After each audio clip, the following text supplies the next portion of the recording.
Shalom, selamat pagi Bapak Ibu Saudara yang dikasihi Tuhan kita Yesus Kristus.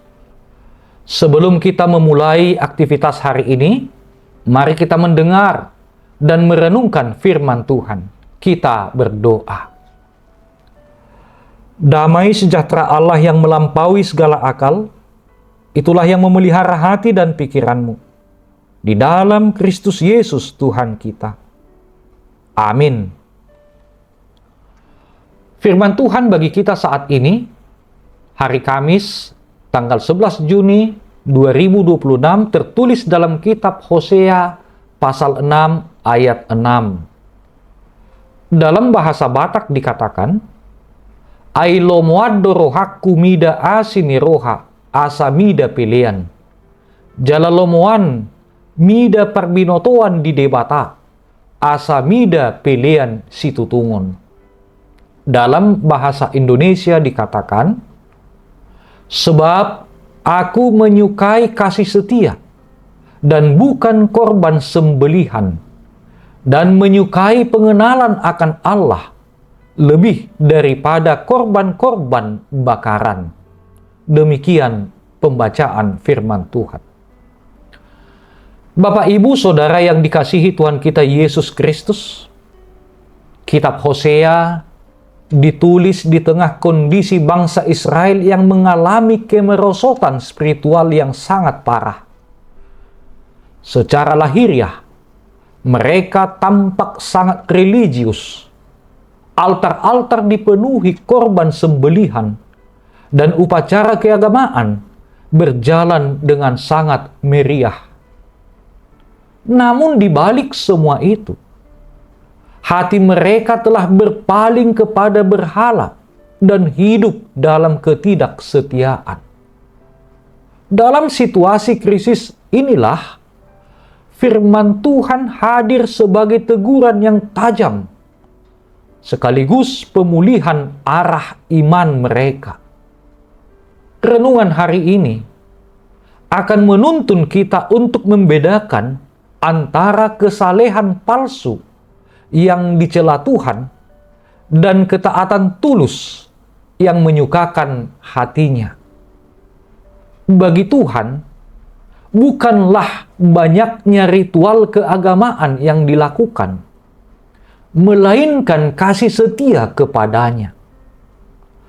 Tuhan rindu agar umatnya mengenal Dia secara pribadi dan hidup dalam ketaatan yang lahir dari kasih, bukan sekedar menjalankan kewajiban agama.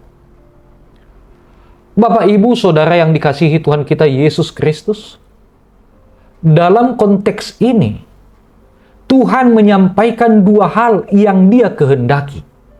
Yang pertama, kasih setia. Kata kasih setia diterjemahkan dari kata Ibrani hesed, yang berarti loyal, penuh komitmen, dan berlandaskan perjanjian. Tuhan menginginkan umatnya memiliki kasih yang nyata kepadanya dan kepada sesama. Yang kedua, pengenalan akan Allah. Pengenalan akan Allah bukan sekedar mengetahui tentang Tuhan atau memiliki pengetahuan agama. Artinya, adanya hubungan pribadi yang dekat dengan Tuhan. Mengenal karakternya, kehendaknya, dan hidup sesuai dengan firman-Nya. Seseorang dapat mengetahui banyak hal tentang Tuhan, tetapi belum tentu mengenal Tuhan secara pribadi. Tuhan menghendaki hubungan yang hidup, bukan sekedar pengetahuan intelektual. Bapak, Ibu, Saudara yang dikasihi Tuhan kita Yesus Kristus, Allah tidak melarang ritual ibadah atau pemberian kurban atau persembahan. Tuhan menolak korban persembahan yang tidak disertai oleh kasih dan keadilan.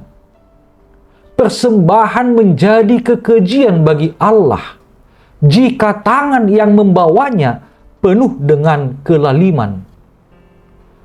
Tuhan mengutamakan sikap hati, moralitas, dan relasi. Itu jauh di atas formalitas agama.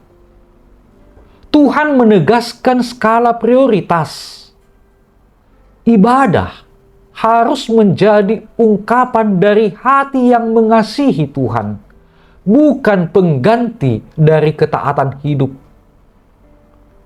Bapak, Ibu, Saudara yang dikasihi Tuhan kita Yesus Kristus, Tuhan Yesus pernah mengutip ayat ini untuk menegur orang Farisi yang hafal hukum agama, tetapi kehilangan belas kasihan. Hari ini, pesan yang sama bergema bagi kita. Tuhan tidak mencari Kristen yang sekedar aktif secara seremonial, melainkan Kristen yang memiliki hati yang melekat kepadanya. Mari kita periksa kembali hidup kita. Apakah persembahan, pelayanan, dan kehadiran kita di gereja didasari oleh kasih yang tulus kepada Tuhan?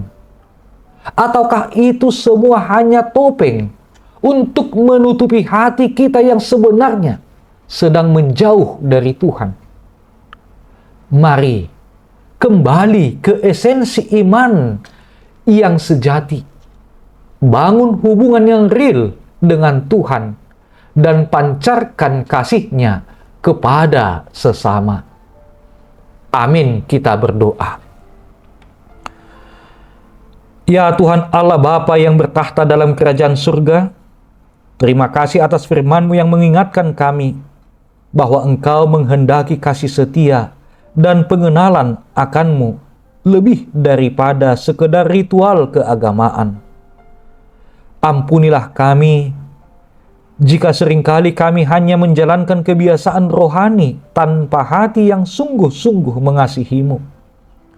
Tolong kami untuk membangun hubungan yang lebih dekat dengan-Mu setiap hari.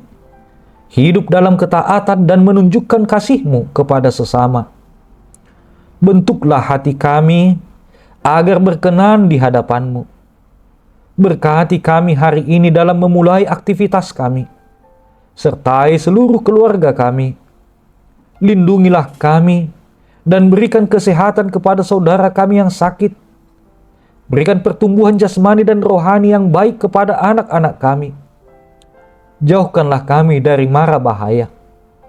Ampuni kami atas segala dosa dan pelanggaran kami, supaya kami layak untuk menerima berkat-Mu. Di dalam nama Tuhan Yesus Kristus kami telah berdoa. Amin.